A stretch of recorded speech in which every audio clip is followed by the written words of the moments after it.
Una vez más nos disponemos a iniciar el desarrollo de un nuevo contenido de la asignatura de Estudios Sociales para sexto grado. El título de la presentación de esta oportunidad es Hechos y cambios históricos entre 1840 y 1929. Como siempre, este contenido ha sido elaborado y desarrollado y narrado por su servidor y amigo, profesor Juan Amílcar Belloso Cepeda. Les invito a que juntos vayamos viendo cada una de las partes de las cuales consta la presentación de este día. Ahí tenemos en pantalla lo que es el título de la presentación que nos va a ocupar en esta oportunidad. Como decía, vamos a hablar de un periodo comprendido entre los años de 1840 y 1929. Estamos hablando prácticamente de 89 años de historia, dentro de los cuales pues obviamente ocurrieron una serie de acontecimientos en los ámbitos político, social y económico, que justamente los ámbitos que nosotros vamos a tener la ocasión de estudiar a través de la presentación de este día. En el periodo de 1840 a 1929, América se caracterizó por importantes hechos históricos que marcaron a la región, tanto en el ámbito político como en lo económico y social. Como decía, vamos a ir desglosando poco a poco cada uno de ellos. Pero antes de entrar a ver cada uno de los ámbitos mencionados con anterioridad, vamos a hacer un bosquejo pequeño sobre cuál era el panorama que imperaba en los países americanos en la época de post-independencia. Las dos imágenes que tenemos ahorita en la pantalla son alegóricas a dicha situación, y diremos pues que los países de América Latina vivían situaciones en el aspecto económico prácticamente de una bancarrota económica.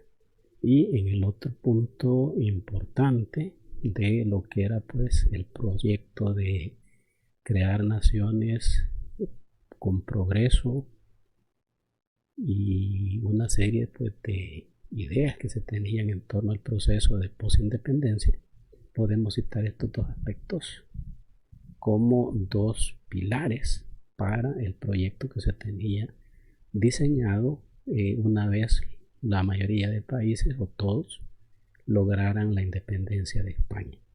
Pero es obvio que si no hay dinero, un proyecto por muy bien hecho, muy bien elaborado que esté, va a ser difícil su ejecución. Así como es importante el aspecto referido a que debe de haber estabilidad política para que los procesos puedan culminar de una buena manera. Pero en América Latina, lastimosamente, los gobernantes que emergen una vez finaliza el proceso de independencia carecían de la experiencia necesaria como para poder gobernar.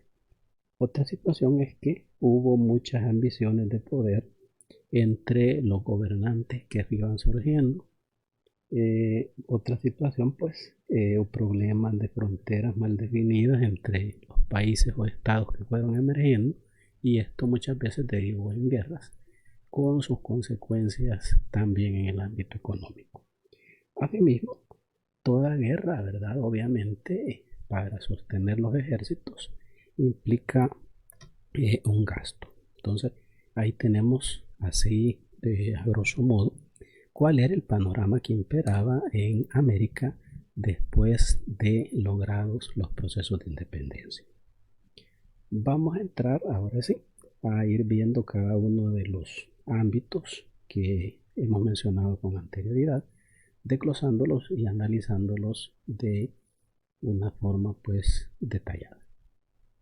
Vamos a entrar a ver a través de lo que es este mapa conceptual, a enfocarnos en estos momentos a lo que son los hechos de tipo político que suceden entre los años anteriormente citados. Y acá puedo mencionarles que hubo procesos o sistemas que se dieron en la búsqueda de querer conformar los estados nacionales. Se presentaron varios procesos. Entre esos procesos podemos citar el que aparece acá, el constitucionalismo, el caudillismo, hubo dictaduras, hubo lucha o enfrentamiento entre partidos políticos y el surgimiento de oligarquías que se fueron haciendo con el poder. Vamos a pasar, decía, a ver cada uno de estos procesos políticos, en qué consistieron y cuál fue el final que tuvieron. Vamos a comenzar obviamente con lo que es el constitucionalismo. Y diremos que el constitucionalismo fue algo que se copió de los Estados Unidos. El eje fundamental de este proceso político es el basado en las ideas de la libertad, los derechos individuales, la soberanía y la división de poderes. Decirles que lastimosamente este primer proceso fue o tuvo su fracaso debido a que los gobernantes, en sus ambiciones de poder que mencionábamos anteriormente, manipulaban el contenido de la Constitución a sus intereses personales. Los líderes de aquellos tiempos lastimosamente manipulaban las constituciones, le hacían modificaciones de manera legal, pero esto lo hacían a través de la fuerza, pero no lo hacían en la búsqueda de el bienestar para los pueblos que emergían en aquella época, sino que lo hacían para lograr la satisfacción de sus intereses personales y sus ambiciones de poder. Entonces, el primer sistema o primer hecho político conocido así como constitucionalismo fracasa debido pues a ese tipo de situaciones que citamos con anterioridad. Pasemos a ver un segundo proceso político. Y vamos a hablar un poquito de lo que es el caudillismo. Decirles que el caudillismo, vamos a definirlo, fue el predominio político de los intereses de un líder que por su capacidad de lucha y de mover a las masas controlaban la vida política de las repúblicas. Estos líderes eran personas con un poder de convocatoria grande y eso hacía que las masas pues lo siguieran. Básicamente este sistema político tuvo su auge o su apogeo desde el momento de la etapa postindependentista hasta aproximadamente el año de 1860. Hubo algunos caudillos que gobernaban su país durante largo tiempo y eso derivó pues en que se convirtieran en dictadores, que lo vamos a ver un poquitito más adelante, pero antes de llegar a eso pues ver algunos líderes políticos importantes, luchadores por los procesos de independencia que se convirtieron en caudillos.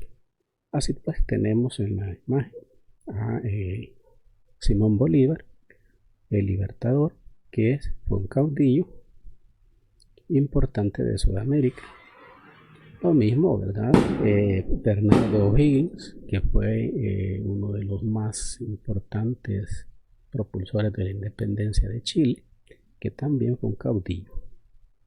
Asimismo podemos mencionar al general José de San Martín como otro personaje que tiene importancia dentro de los procesos de independencia, pero que fue uno de los caudillos que hubo en Sudamérica principalmente, y en tierras centroamericanas en nuestra región podemos mencionar en el vecino país de Guatemala a Rafael Carrera, que se convirtió en un caudillo de la misma manera que lo hizo Francisco Morazán, que es otro personaje muy conocido dentro de lo que es la región centroamericana.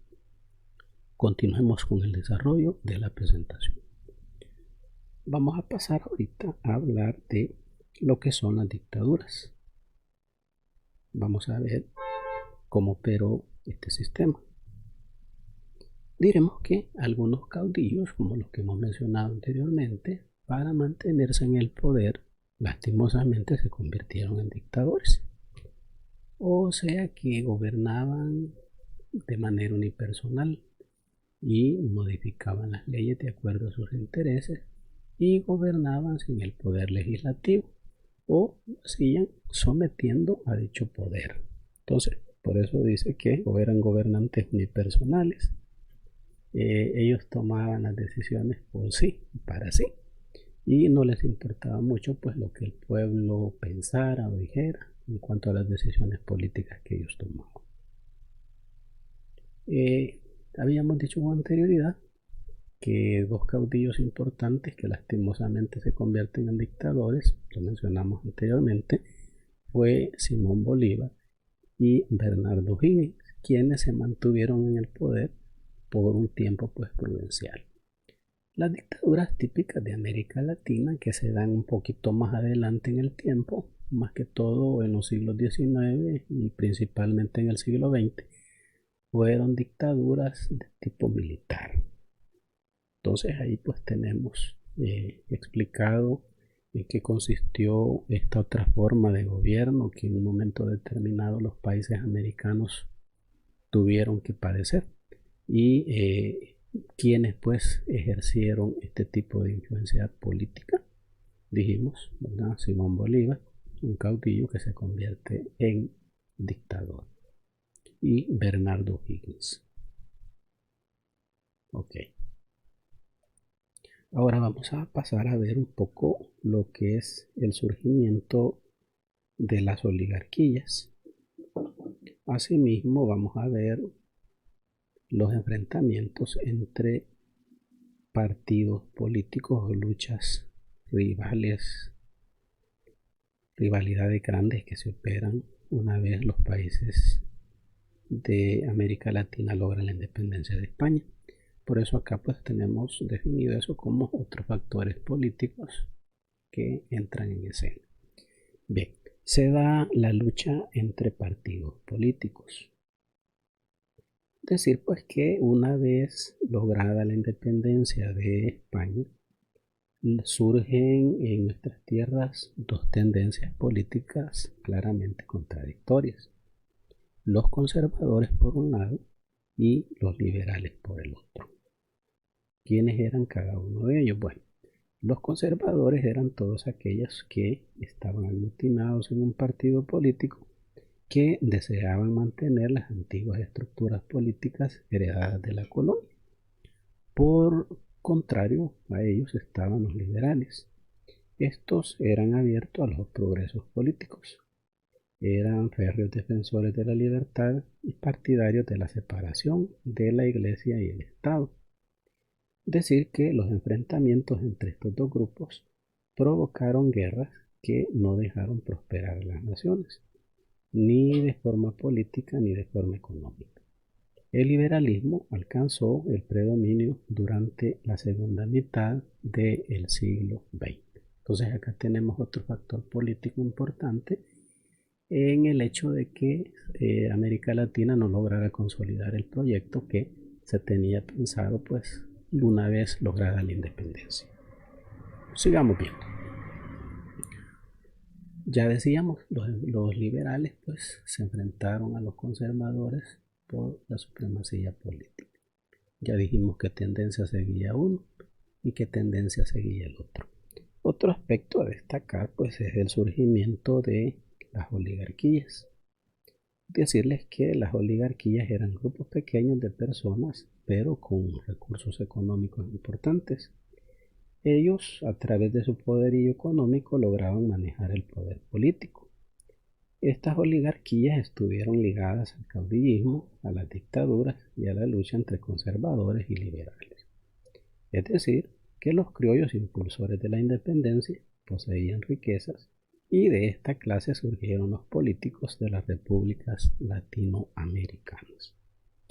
Estos procesos políticos que se dieron en la región tuvieron su propio matiz en cada país. Se producen conflictos entre los países debido a la definición de fronteras, que es un aspecto que habíamos mencionado con anterioridad. y que lastimosamente en algunos casos, decíamos, derivan en guerras. Vamos a agregar esta imagen que tenemos acá, ¿verdad?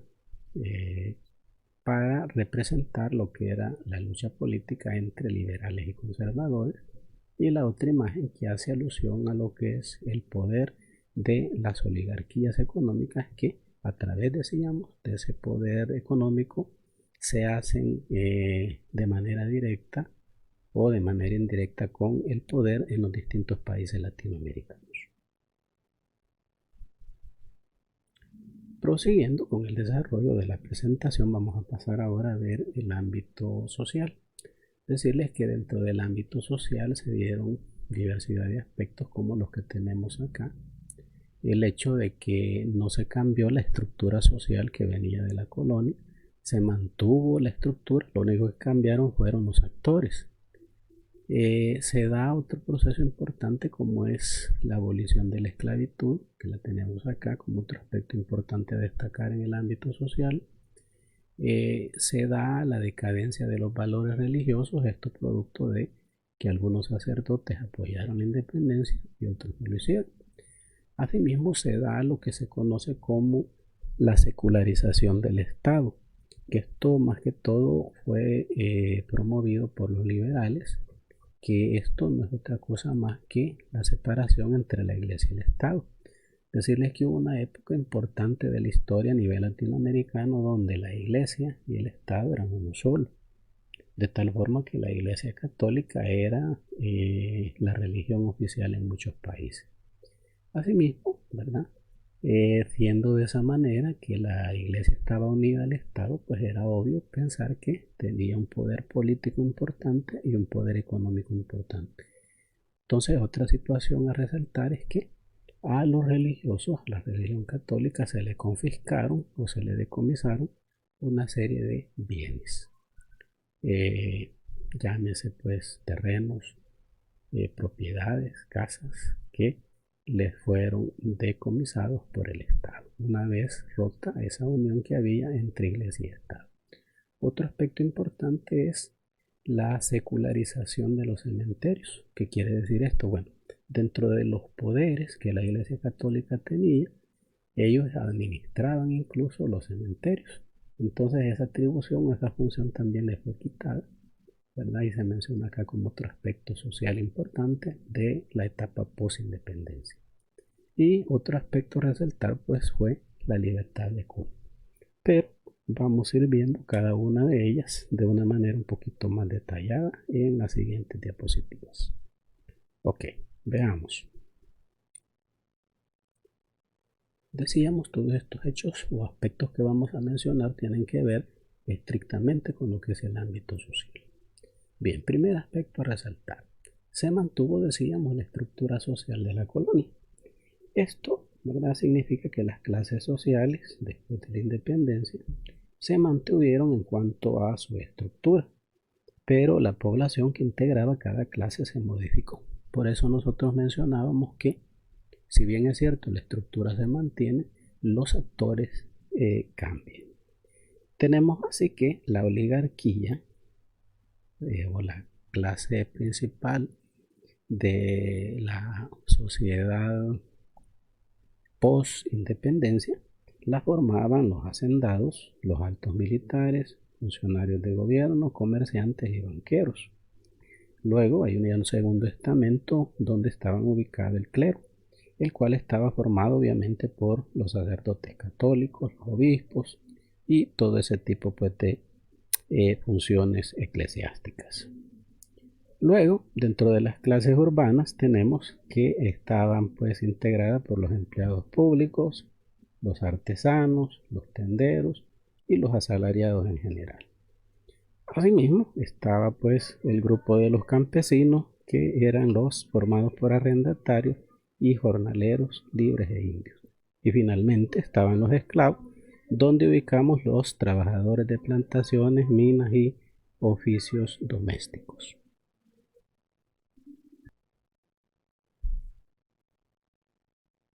Bien, otro aspecto importante a destacar dentro de lo que es el ámbito social, y que ya lo habíamos mencionado con anterioridad, es el hecho que se produce la abolición de la esclavitud en países donde los esclavos no tenían mayor importancia. Pero pues es un avance en cuanto al hecho de que ya no había seres humanos que estuvieran pues en la categoría de esclavos y que fuesen tratados en muchos de los casos como animales. Entonces se abole pues lo que es ese proceso de esclavitud. Otro aspecto importante pues es, decíamos, que se da la decadencia de los valores religiosos. Esto fruto del hecho que hay una división en el seno de la iglesia, ya que hubo religiosos que apoyaron a España y otros que apoyaban las luchas de independencia que fueron emprendidas en la mayoría de países latinoamericanos. También es de destacar el aspecto referido a lo que es la secularización del Estado, que ya habíamos dicho, se da básicamente a través del rompimiento entre el Estado y la Iglesia. Ambos se separan y cada quien sigue por su lado. Ya no son un ente unido como lo eran antes, sino que la Iglesia por su lado, cumpliendo las labores eclesiásticas, y el Estado cumpliendo las funciones de gobernar. Otro aspecto que lo mencionamos, decíamos, la Iglesia Católica llega a tener un poder importante a nivel político y a nivel económico. Una vez se da la ruptura entre Estado e Iglesia, el Estado confisca o restringe muchos bienes que antes pertenecían al clero católico.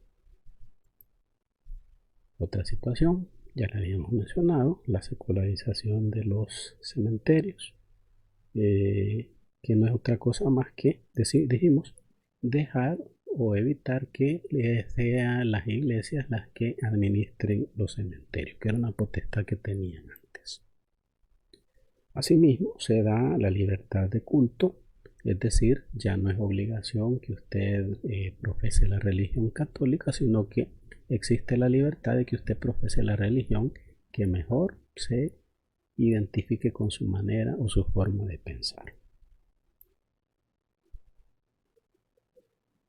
Asimismo, vamos a mencionar los otros aspectos que se dan acá en el ámbito social. La expulsión de la orden de los jesuitas, ¿verdad? Que es otro aspecto que se da durante esta época. Se da asimismo la supresión de las órdenes religiosas y se estableció pues el matrimonio, pero también se deja la llave libre ahí para que si las cosas no funcionan pues se dé el divorcio. Ahí tenemos una imagen alusiva al hecho de la abolición de la esclavitud, luego la secularización del Estado, ¿verdad? Decíamos el rompimiento que se da entre el Estado y la Iglesia Católica. Y también la denominada secularización de los cementerios. Ya los religiosos ya no pueden administrar los cementerios, sino que ahora los cementerios pasan a ser administrados por terceras personas, ya no por los religiosos. Ok, vamos a continuar. Ahora quiero que pasemos a ver un poquito lo que es el ámbito económico. Vamos a hablar de aquellas situaciones, aspectos importantes económicamente hablando que tienen que ver con el desarrollo del proceso post-independencia. Vamos a mencionar el aspecto de la revolución industrial. Vamos a hablar de que muchas economías estaban basadas en el comercio de metales preciosos y productos tropicales. Como los países de América Latina comienzan a endeudarse con Inglaterra, la situación de los monocultivos, la dependencia que se da de los países latinoamericanos de otro país que básicamente son los famosos los monopolios comerciales, el hecho de que un país comercia sus productos solo con uno, eso hace que dependa del país que le compra. También se da dentro de esta etapa lo que es la consolidación de los Estados Unidos como potencia industrial. Y ocurre un hecho político importante como es, aun y cuando esto es político, también tiene que ver con el aspecto económico, por eso se ha clasificado acá la disolución de lo que era conocido como la Gran Colombia. Pero vamos a entrar poco a poco una serie de situaciones acá que vamos a ir desglosando poco a poco. Prosigamos. Vamos a ir viendo, decíamos, los aspectos de índole económico que consideramos importante acotar dentro de esta presentación. Decíamos que íbamos a hablar un poquito de lo que es la revolución industrial. En el aspecto económico, este periodo se ve influenciado por la revolución industrial, trayendo consigo una serie de inventos que provocaron un giro en la economía mundial, el cual llega tardíamente a Latinoamérica. La máquina de vapor, la electricidad, diversas máquinas de hierro, los motores de explosión con uso de petróleo, entre otros, transformaron la vida con la producción en serie, abarrotando de productos. Todo esto requería de grandes inversiones de capital por parte de la clase denominada capitalista u oligarca. Por su parte, América Latina no estaba preparada para insertarse en el proceso de industrialización, ya que carecía de capital y las clases dominantes estaban aferradas a la explotación de la tierra, por lo que no había un interés en tecnificar su agricultura.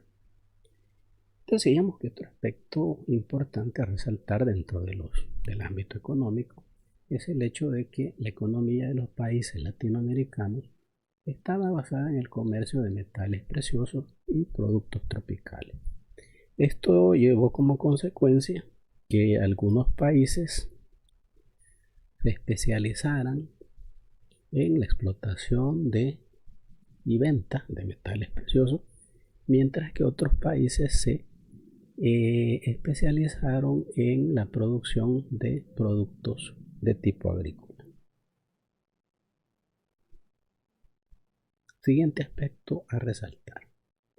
Decíamos, se va dando en vista de que habíamos mencionado al inicio de la presentación que Latinoamérica pasaba por una etapa de quiebra económica, los países estaban en bancarrota y para comenzar a insertarse en el mercado mundial carecían de puertos, carecían de vías férreas para obviamente sacar los productos de los lugares más recónditos de cada estado y lograrlos mandar por barco.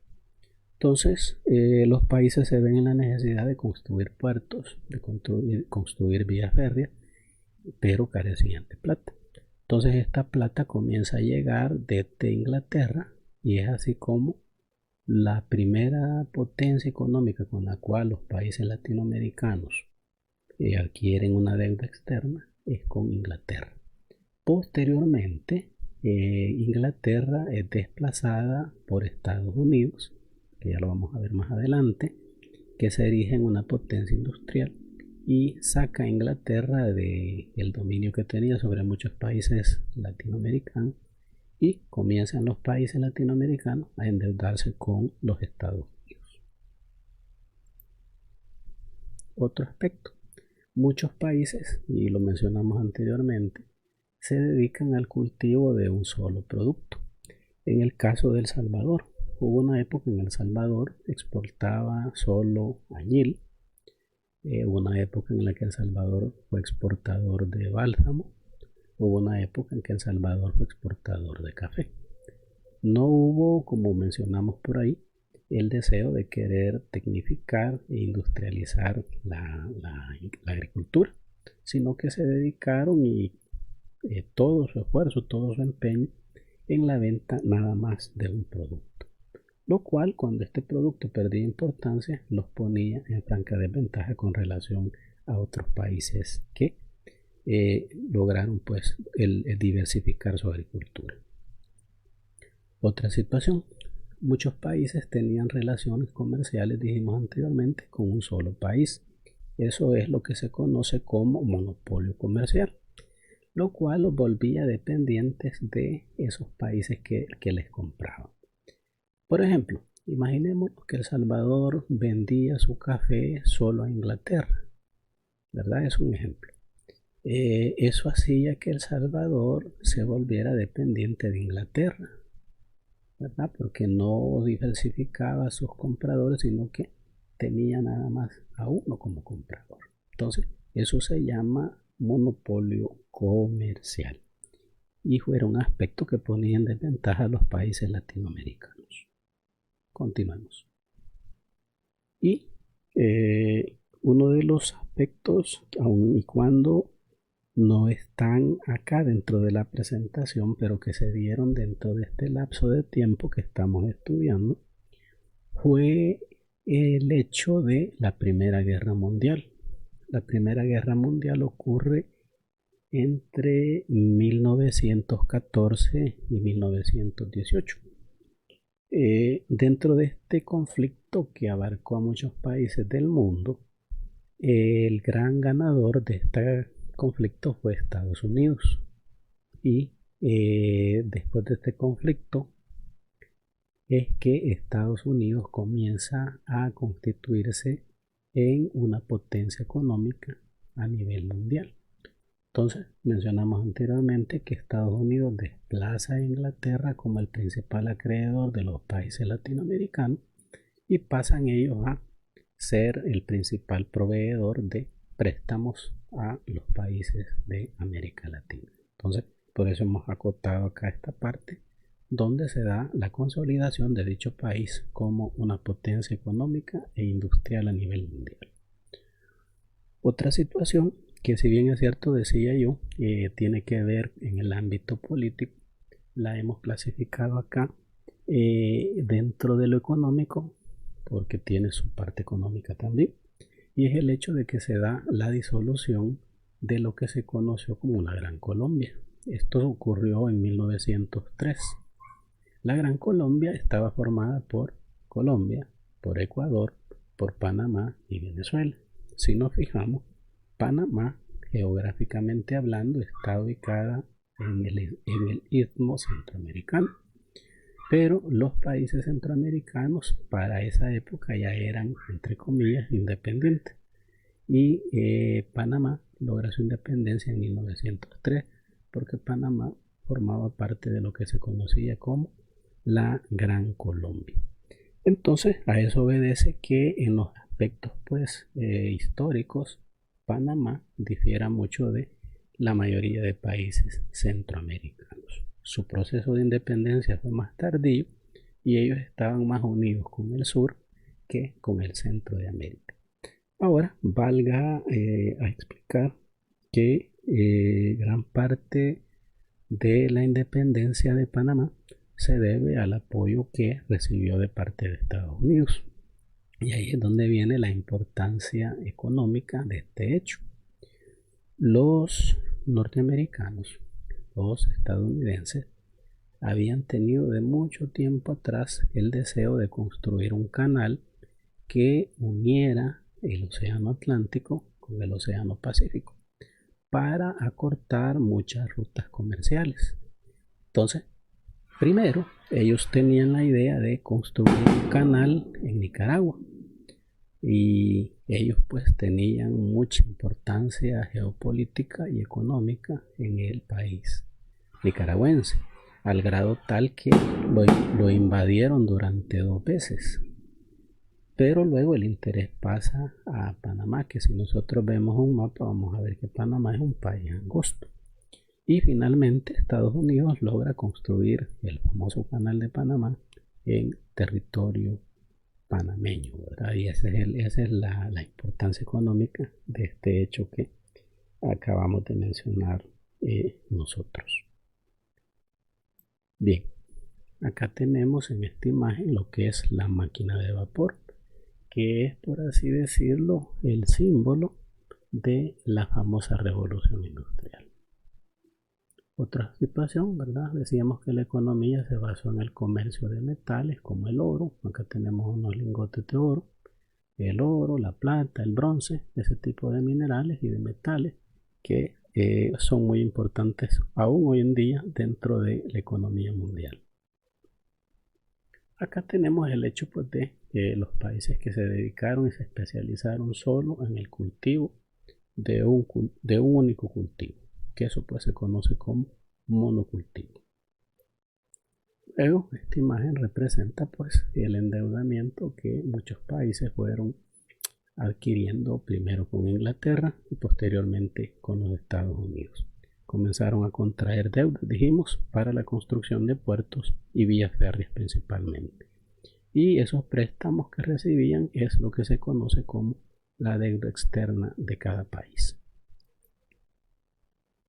Y hablamos, ¿verdad?, de la consolidación de este país, de Estados Unidos, como una potencia industrial a nivel mundial.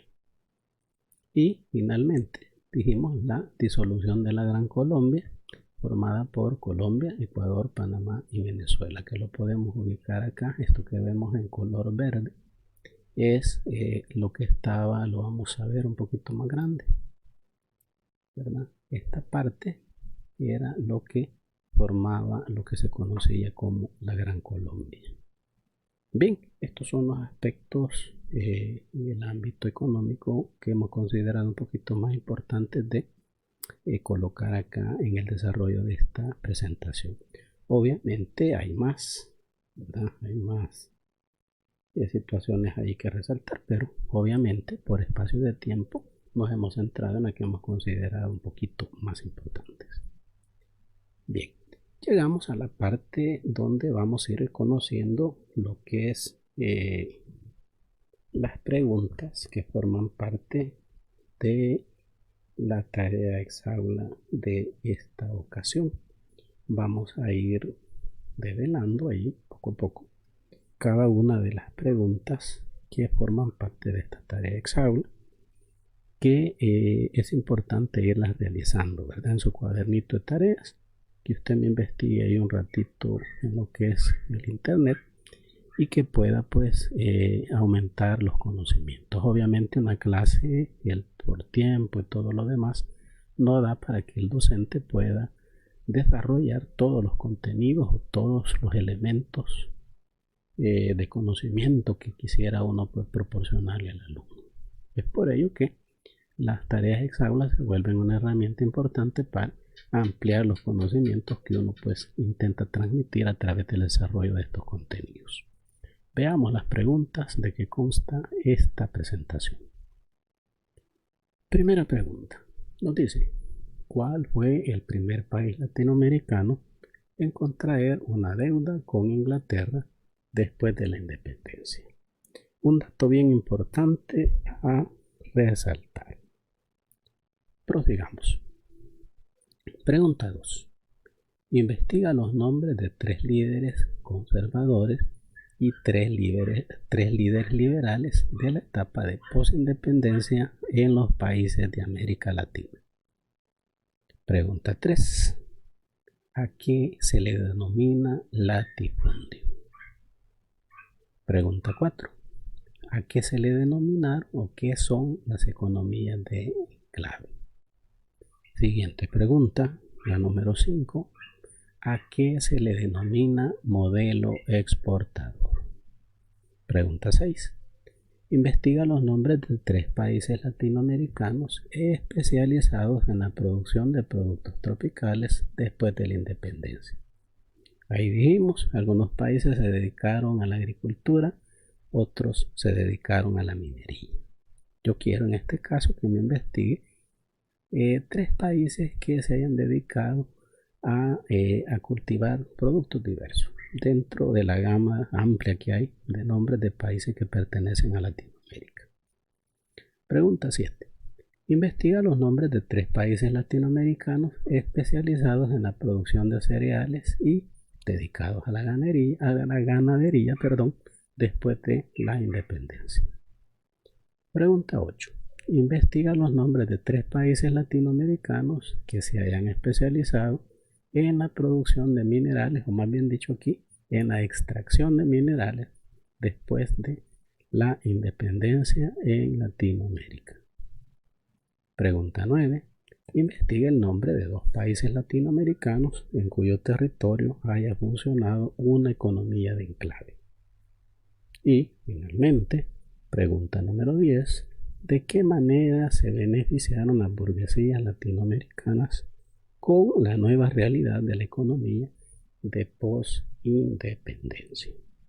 Bien, ahí están las 10 preguntitas que yo quiero que usted me investigue, que las escriba en su cuaderno y que aumente de esta manera los conocimientos que yo pretendo que usted maneje a través del desarrollo de esta presentación. Y bien, señores, llegamos de esta manera al final de lo que es la presentación que tenía preparada para este día, no sin antes agradecerles a todos aquellos pues que están siguiendo mis transmisiones de las clases online que yo estoy subiendo a través de mi canal Conexión Educativa Digital. Es importante pues que usted me siga a través de ese canal y de las otras plataformas virtuales, y agradecerles la atención, esperando conectarnos con el desarrollo de otro contenido próximamente, si Dios así lo permite, y decirles pues saludos para todos y para todas y bendiciones abundantes. Muchas gracias y Dios mediante nos estaremos escuchando en una nueva transmisión más de mi canal Conexión Educativa Virtual.